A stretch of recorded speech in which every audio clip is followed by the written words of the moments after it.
E aí, gente, tudo bem? A gente vai falar hoje sobre um dos assuntos mais queridos da prova do Enem, que é o assunto de modernismo.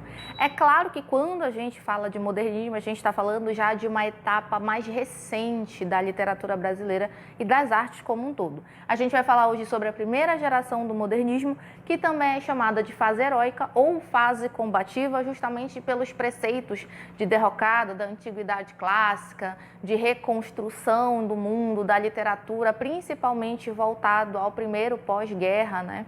E depois, né, dentro desse período de revoluções modernistas e de gerações modernistas, o pós-guerra da Segunda Guerra Mundial. Vamos lá. A primeira geração modernista, ou a primeira fase, também é chamada de fase heróica ou de fase combativa e vai de 1922 até 1930. A partir de 1930, a gente já tem aquela fase mais regionalista da literatura, com Graciliano Ramos, o Guimarães Rosa e mais uma outra galera, né?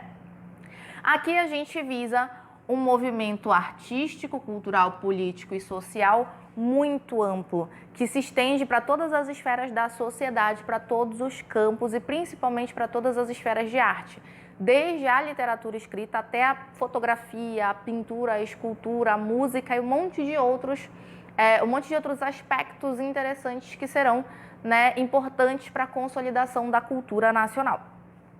No Brasil, ele foi dividido em três fases, primeira, segunda e terceira geração do modernismo, são influenciados completamente pelas correntes anti-acadêmicas, as famosas vanguardas europeias, que nós vimos aí algumas aulas anteriores presencialmente. Então, quando a gente fala aí do modernismo, e principalmente dessa primeira fase, a gente está falando de uma influência direta, uma influência muito direta, muito relevante das vanguardas europeias, principalmente do futurismo, do cubismo, do expressionismo e do dadaísmo. É claro que as outras todas, abstracionismo, fauvismo, elas todas serão muito importantes nessa consolidação da primeira fase do modernismo, mas o primeiro, o dadaísmo, o expressionismo e o cubismo, eles também serão extremamente importantes. Eu vou só apagar aqui para a gente poder passar para o próximo. A Semana da Arte Moderna é, sem dúvida nenhuma, realmente um marco principal e que dá origem, ou seja, o pontapé inicial da primeira fase do modernismo. Ela acontece dos dias 11 a 18 de fevereiro de 1922, na cidade de São Paulo. Se hoje nós consideramos a cidade de São Paulo como a maior cidade, mais cosmopolita, mais bem estruturada, mais populosa também do Brasil, naquela época ela também já era considerada um eixo centro mesmo de política, de economia, de cultura. Então as coisas começavam ali na cidade de São Paulo, todas as estéticas começavam ali e espalhavam-se para o Brasil inteiro. Beleza? A semana reuniu apresentações de dança, de música, exposições e recitação de poesias.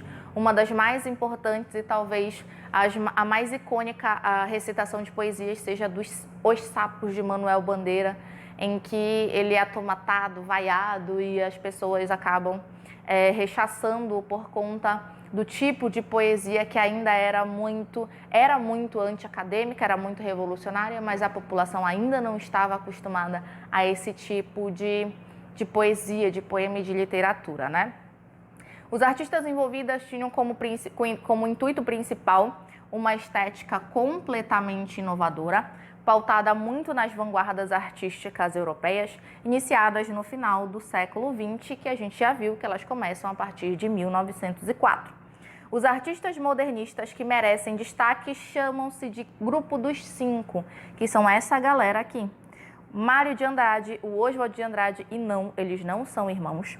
O Menotti del Pique, a Tarsila do Amaral e a Anita Malfatti. Lembrando que a Tarsila do Amaral e a Anita Malfatti, elas não são necessariamente poetas, elas são pintoras, elas são artistas, né? Elas trabalham com a vertente das artes plásticas, diferente, por exemplo, do Mário e do Oswald de Andrade, que são poetas e são romancistas por excelência. Deixa eu só apagar aqui. Importante lembrar que muitos artistas foram sim estudar na Europa, incluindo Oswald de Andrade, que diversas vezes ironiza a própria origem, né, a própria situação de nascimento, porque ele era um homem rico, a família dele era muito abastada, ele viajou por muitos lugares, tanto é que ele viaja também para Itália, ele conhece o Filippo Tommaso Marinetti, o pai do futurismo, e ele começa a abraçar, ele abraça, na verdade, o futurismo como vanguarda europeia preponderante. E ele traz isso ao Brasil e ele acaba convencendo os outros do grupo dos cinco a mesma ideia de progressismo, de futuro, de velocidade, de derrocada dessas antiguidades clássicas, dessa derrocada ao passado e mais um monte de outros elementos, né? Assim como a Anita Malfatti também vai à Alemanha, e na Alemanha ela torna-se adepta do expressionismo alemão, né? E daí ela vai fazer a sua segunda mostra, que a gente também já comentei isso com vocês, a sua segunda mostra de expressionismo alemão, lá pelos idos de 1917, e ela vai ser completamente enxovalhada pelo Monteiro Lobato com a publicação do artigo Paranoia ou Mistificação. Ainda que estivessem característica das vanguardas europeias, o evento buscava apresentar uma arte mais brasileira. Essa ideia de brasilidade, ela começa a permear o ideário nacional a partir daí. Lembrando que no romantismo a gente consolida o público leitor, a gente se fortalece como nação lá pelos idos do século XIX, mas aqui no século XX a gente começa a dar essa ideia, esse quê de brasilidade mesmo. Por esse motivo, a primeira fase modernista priorizou temas pautados no nacionalismo. Só que não era só um nacionalismo. Em alguns momentos vai ser um nacionalismo muito crítico, em outros momentos será um nacionalismo muito ufanista, que é aquele nacionalismo sem vertente crítica, né? Aquele nacionalismo que diz, não, o meu país é o melhor, o meu país não tem defeitos, aquelas coisas todas. Sabendo-se, né, que nesse período nós vamos falar já do contexto histórico, alguns fatos são muito importantes, o que implica dizer que nós tínhamos tantos problemas quanto nós temos hoje, né? Uma importante característica desse período de afirmação nacional foi a disseminação de diversos grupos e manifestos. Sim, a gente vai ter 3 grupos e alguns manifestos muito importantes dentro do período modernista. Além disso, nós teremos uma série enorme de revistas modernistas que serão tão importantes quanto os manifestos para a publicação dessas ideias de progressão, dessas ideias de inovação, dessas ideias de anti-academicismo. Contexto histórico no mundo final do século XVIII e século XIX. Primeira Revolução Industrial. Sala, por que bulhufas a gente está falando de século XVIII e por que bulhufas a gente está falando de século XIX, se a Semana da Arte Moderna e o modernismo são no século XX? Porque sem esses feitos aqui, meu povo, não teria como existir a primeira Semana de Arte Moderna. Aliás, a primeira não, né? Porque foi a única, diga-se de passagem. Mas aqui a gente tem, no século XVIII e no século XIX, características que são muito importantes, fenômenos sociais, eventos, entre aspas, sociais, que são muito importantes para que desaguasse aí nesse modernismo brasileiro. 1. Revolução Industrial. 2. Revolução Francesa. 3. Formação de grandes metrópoles europeias. Advento da sociedade industrializada, isso no mundo, tá? Não vai te esquecer, ainda não chegamos ao Brasil. Invenção da fotografia, invenção do cinema pelos irmãos Lumière.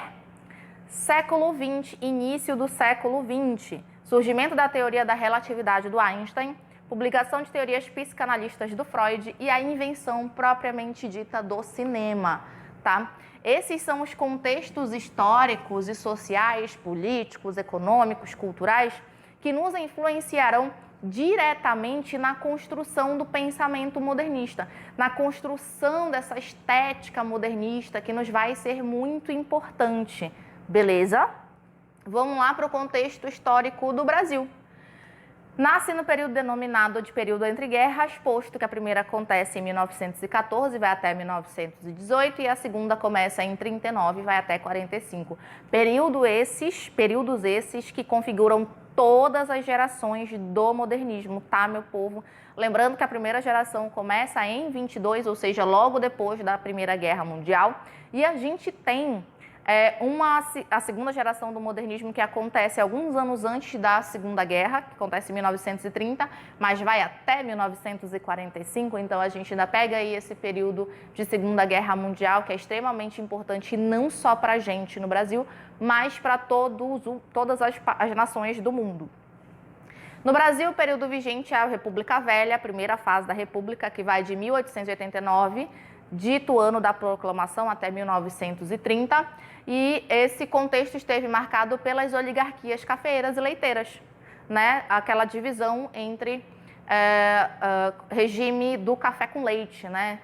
Divisão e, como é que eu posso dizer? Troca de poderes entre Minas Gerais e São Paulo. Ademais, a queda da Bolsa de Nova York, chamada de também a Grande Depressão em 1909, nos será tão importante quanto o resto de todos os acontecimentos.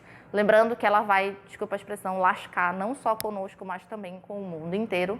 Né? Eu ia dizer um palavrão, mas deixa quieto. Esse evento foi responsável pelo início da Segunda Guerra Mundial e pelo início de muitos dos governos totalitários. Daí a gente vai ter o fascismo, que eu acho que é com Benito Mussolini, nós teremos o nazismo com Adolf Hitler e nós teremos uma série de outros regimes totalitários pelo mundo e nós também teremos o regime totalitário no Brasil, né? Vocês já sabem disso, né? Vocês estão carecas de saber que nós teremos um regime totalitário lá pelos idos de 1937 com a Era Vargas, tá, gente? Que vai até 1945. Gente, peraí, deixa eu só ajeitar aqui as paradas. Pronto. A mão de obra também passa a ser empregada nas fábricas, isso porque com a Primeira Guerra a importação dos produtos foi dificultada e o país precisou desenvolver o seu parque fabril. Em 1922 a gente tem o tenentismo, lembrando que ele não começa exatamente em 1922, tá, povo? Ele começa lá pelos idos de 1920, com a revolta dos 18 do Forte, e ele deságua aí, que acho que a primeira revolta tenentista é mesmo em 1922. Eu só não lembro ao certo o dia, tá? Características do modernismo brasileiro e principalmente dessa primeira fase.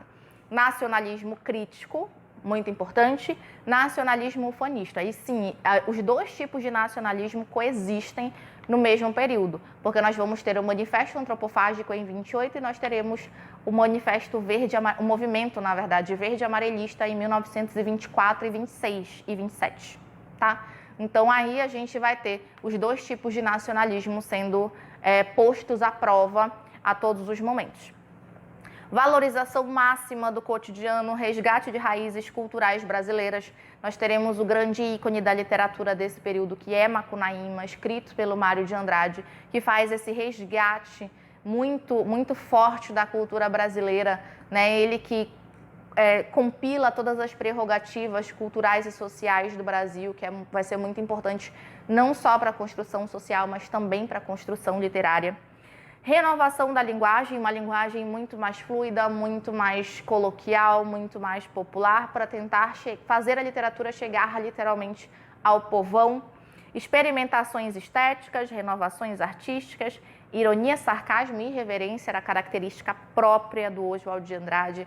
Muitos dos poemetos e dos poemas que ele faz são ironizando a própria classe social, porque ele era burguês, né? Já comentei com vocês.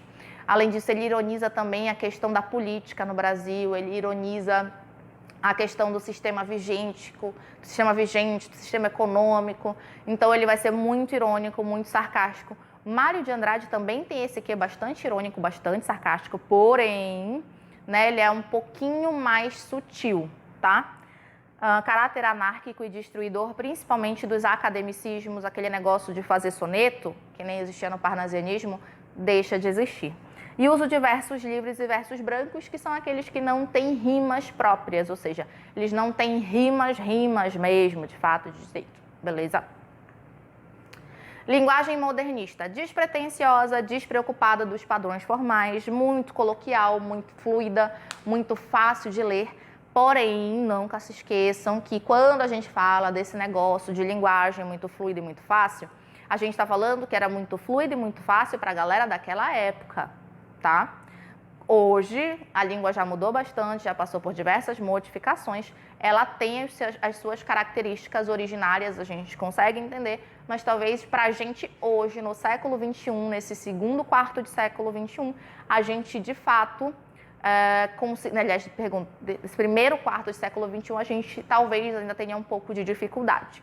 Lê-se por Macunaíma, que é uma obra muito boa, é uma obra muito engraçada, mas ela tem aí um viés crítico muito forte, mas mesmo assim ela tem uma certa dificuldade para ser lida, beleza? Sendo assim, eles aproximaram a linguagem coloquial, subjetivo, original, crítica e sarcástica e irônica. Lembre-se que o modernismo foi um movimento artístico-literário, ou seja, ele não se restringe só à literatura escrita. Como eu disse, ele se espraia para todas as esferas, incluindo a música, né? A produção literária modernista destacou-se na poesia e na prosa, rompendo com os padrões estéticos vigentes. Nunca se esqueçam também que a literatura começa a mudar no Brasil a partir do Machado. Tá, então, no Machado, com o realismo, nas produções realistas do Machado de Assis, a gente tem sim uma mudança muito grande da perspectiva literária brasileira. E a gente só vai ter outra mudança de perspectiva literária a partir do Mário de Andrade com Pauliceia Desvairada. Beleza? Vamos lá para o próximo. Manifestos modernistas, para a gente poder entender como é que funciona esse período. Manifesto e Movimento Pau-Brasil. O Movimento Pau-Brasil é o primeiro movimento que surge dentro da primeira geração do modernismo. Ele surge aí pelos idos de 1924 e ele tem por base retomar um certo primitivismo, ou seja, retomar características mais primitivas do Brasil, né? Fase que apresentou diferentes formas de abordagem patriótica. Esse movimento teve início em 1924, a partir da publicação do livro Pau-Brasil, cuja capa é esta aqui que vocês estão vendo, de autoria do Oswald de Andrade. Embora ele tenha sido um tanto quanto criticado nesse período por conta da publicação do Manifesto Pau-Brasil, o Manifesto Pau-Brasil teve uma grande recorrência, ou seja, ele teve uma grande amplitude. Trechos do Manifesto Pau-Brasil. Características. Assim, para além do resgate do primitivismo, são características deste movimento de 1924. Revisão crítica do passado histórico, abandono do academicismo. Lembrando que academicismo é só para retomar a mesma informação. Academicismo são as prerrogativas necessárias para a escrita de um texto literário, para textos escritos. Então, se, por exemplo, eu queria escrever um soneto, eu tinha que dizer que o meu soneto, obrigatoriamente, pela regra acadêmica, tinha que ter 2 quartetos e 2 tercetos. Primeiro os quartetos, depois os tercetos. Ele tinha que ser escrito ou em redondilhas menores, 5 sílabas poéticas, ou em redondilhas maiores, 7 sílabas poéticas, ou em decassílabos de 10 sílabas poéticas. Se eu tenho todas essas regras para confeccionar um soneto, eu chamo isso de academicismo.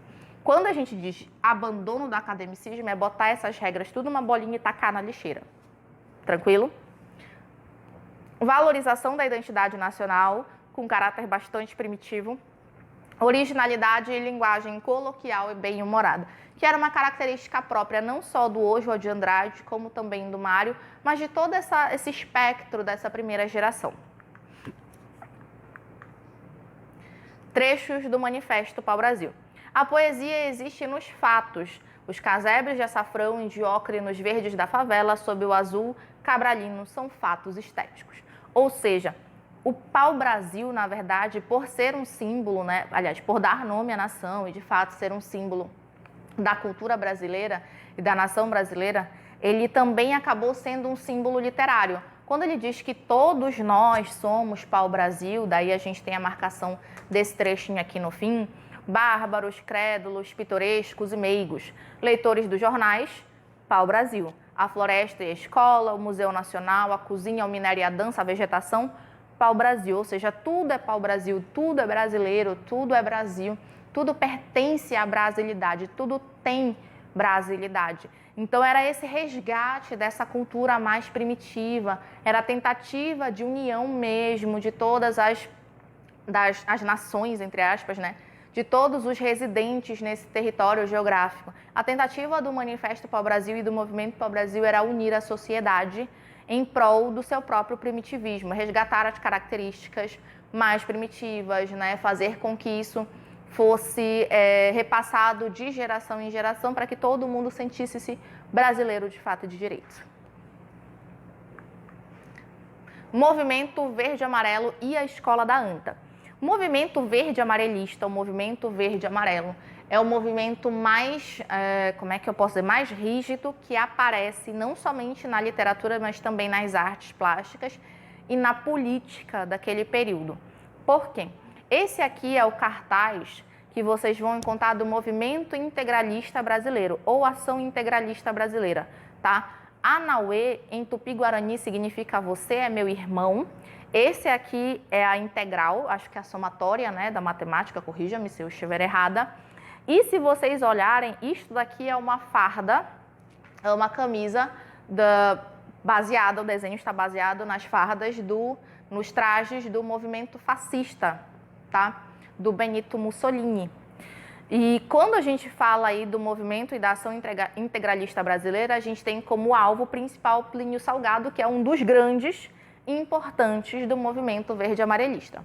Ele foi político, jornalista, foi poeta, claro, né, para poder estar aqui.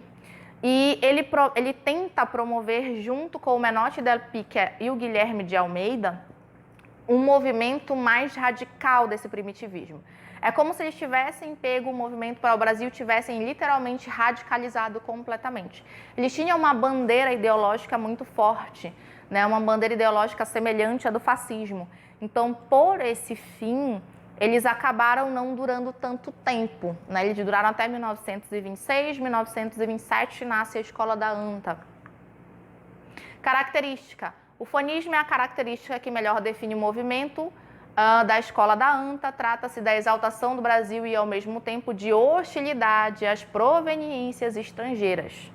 Ou seja, embora no próximo movimento a gente tente unir tudo isso, que é o movimento antropofágico, aqui a gente tenta justamente separar. Ou seja, só vai viver no Brasil quem é brasileiro, só vai cultuar o Brasil quem é brasileiro e só será cultuado no Brasil aquilo que definitivamente é da raiz do Brasil. Só que a gente sabe que não funciona assim, né, meu povo? A gente sabe que não funciona assim. Então, por ser um movimento muito radical, aliado à ideologia fascista, né, ele acabou não durando tanto tempo. Só para vocês terem uma ideia dos trechos. Cadê essa daqui? Aqui, essa parte aqui. Queremos luz, ar, ventiladores, aeroplanos, reivindicações obreiras, idealismos, motores, chaminés de fábricas, sangue, velocidade, sonho na nossa arte. E que o rufo de um automóvel nos trilhos de 2 versos espante da poesia ao último deus homérico, que ficou anacronicamente a dormir e a sonhar na era do jazz band e do cinema, com a flauta dos pastores da Arcádia e os seios divinos de Helena. Ou seja, é romper de fato com o academicismo, é retirar todas essas referências acadêmicas à cultura greco-romana que nós tínhamos e trazer da raiz, todas as características mais primitivas do Brasil. A ideia deles também era transformar o Tupi-Guarani em língua oficial, assim como o Policarpo Quaresma queria também. Mas deu para perceber que não deu muito certo, né? Aqui é só para vocês verem, essa aqui é a bandeira do diretório fascista, essa aqui é a legenda, tá? O movimento integralista, grupo de caráter fascista que surgiu no Brasil no início do século XX, tendo como frente o próprio Plínio Salgado, poderia ser hoje um partido político como outro qualquer. Em 1927, o movimento verde e amarelo transformou-se na Escola da ANTA, o grupo da ANTA, e em 1928 ele deixa de ser grupo da ANTA também, se desfaz, se dissolve completamente e vira o nosso querido movimento antropofágico. Essa obra vocês já viram, né? Vocês estão carecas de saber que obra é essa. Chama-se Abaporu. Ela foi dada de presente para o Oswald de Andrade pela Tarsila do Amaral, enquanto eles ainda estavam juntos, como sinônimo do amor que ela tinha por ele e a representação imagética que ela fazia dele. Neste caso aqui, ela também tornou-se símbolo do movimento antropofágico de 28. Como vocês sabem, chama-se movimento antropofágico por conta da primitividade das tribos indígenas que nós tínhamos no Brasil, que algumas delas cometiam e realizavam rituais de antropofagia, né? Que era a devora, literalmente, era comer as partes principais dos melhores guerreiros presos durante uma batalha para que eles pudessem absorver as melhores qualidades. E sintetizando o movimento antropofágico na literatura, é assim que vai funcionar, por isso ele tem esse nome. Né? A ideia do movimento antropofágico era literalmente a ruminação. Né? O movimento antropofágico era a ideia literalmente de assimilar ou deglutir uma ideia, ou seja, era absorver as melhores qualidades do Brasil mesmo, absorver as melhores qualidades estrangeiras e a partir daí formar uma terceira cultura, que é a cultura da miscigenação. Mas não é só da miscigenação literária, era da miscigenação de tudo. Por isso, a Tarsila do Amaral, quando pinta os operários, ela faz todo mundo de uma carinha diferente. Ela faz todo mundo com uma corzinha diferente, ela faz todo mundo com um aspecto fisionômico diferente. Manifesto Antropofágico, esse é o trecho mais emblemático, é o mais bonito. E ele é o que sintetiza basicamente todo o movimento e é o que sintetiza, querendo ou não, toda a primeira geração do modernismo.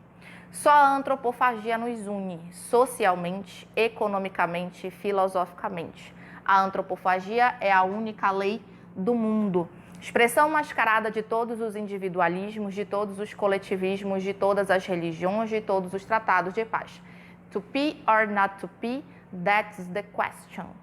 Provavelmente vocês escutaram já essa frase em português ou em inglês de uma forma diferente. To be or not to be, that's the question. Né? Que é, acho que se eu muito me engano, é de Otelo ou é de Hamlet, que é uma peça do Shakespeare e significa ser ou não ser, eis a questão. Aqui neste caso é ser ou não ser tupi, eis a questão. Ou seja, ser ou não ser tupi, ser ou não ser primitivo, ser ou não ser raiz, ser ou não ser enraizado ao Brasil. Mas percebam que não é uma pergunta em português, é uma pergunta em inglês. Ou seja, mesmo que eu seja tupi, mesmo que eu seja raiz do meu país, eu também posso ter influências estrangeiras. E era essa a ideia própria do movimento de 1928. Contra todas as catequeses e contra a mãe dos gracos, só me interessa o que não é meu. Ou seja, me interessa a cultura do outro, me interessa a voz do outro, me interessa o interesse do outro. Ou seja, é ser empático, é assimilar literalmente que no Brasil nós temos uma série de diversificações de língua, de regiões, de pessoas, de etnias, de grupos sociais e a partir daí dizer isso é Brasil de fato e de direito. Lei do homem, lei do antropófago. A gente vai ver os principais autores, tá, da primeira geração do modernismo, é uma galera, e a gente também vai ver a carinha do grupo dos 5. Principais autores: Manuel Bandeira, fofinho, lindo. Graça Aranha, a gente já viu lá no pré-modernismo com Canaã. Vitor Brecheret, que é um dos mais importantes, embora ele não seja totalmente brasileiro, tá? Ele é italiano, ítalo-brasileiro, ou seja, metade italiano, metade brasileiro. Ele mudou-se para o Brasil muito cedo, muito recentemente, acho que em 1923, e passou a ter esse contato muito direto com esse grupo modernista. Então, ele também faz parte aí desse sincretismo que o movimento antropofágico preconiza. Plínio Salgado é o cara do fascismo, tá? Percebam que ele é o cara do fascismo. Ronald de Carvalho, Guilherme de Almeida, e vocês podem perceber que ele é um dos imortais da Academia Brasileira de Letras. Sérgio Millet, Heitor Villa-Lobos, que não somente músico, também foi poeta, escreveu muitas peças que nós chamamos de peças ou árias a 4 mãos. Né? Ele era um grandíssimo pianista, ele vai ser um dos grandes músicos do Brasil.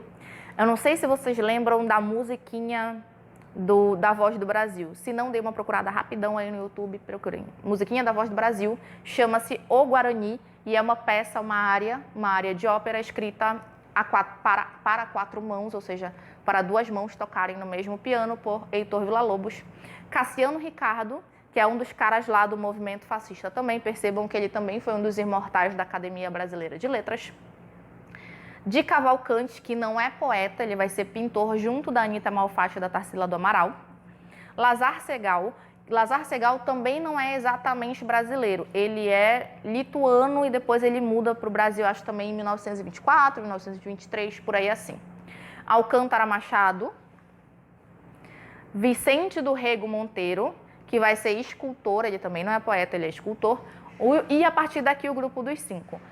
Mário e Oswald de Andrade, que eu já disse, não são irmãos, são amigos, tá? Esse vai ser o ícone dos ícones e esse também.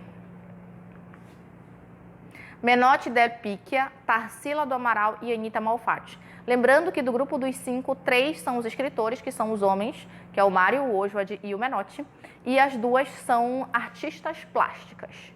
Aí só para a gente ver aqui no fim as revistas que foram de suma importância para a publicação de todos esses manifestos e principalmente de todas essas ideias modernistas. A Claxon, tá? A Claxon que vai ser a mais importante, junto com a Terra Roxa e outras terras. Nós vamos ter a Revista da Antropofagia, que obviamente vai publicar o Manifesto Antropofágico, a Estética, a Revista, a Festa e a Joaquim, que são as revistas mais importantes desse período. Beleza, meu povo? Gente, com relação à primeira geração do modernismo, é isso. Enfim, saiu a nossa aula. Eu vou mandar material para vocês, fiquem tranquilos, vai ter exercício, vocês vão poder exercitar mais ainda. Com relação ao caderno de vocês, façam os exercícios do caderno, que eu vou mandar videozinho comentado de todas as questões, ok? Muito obrigada, meu povo. Até a próxima.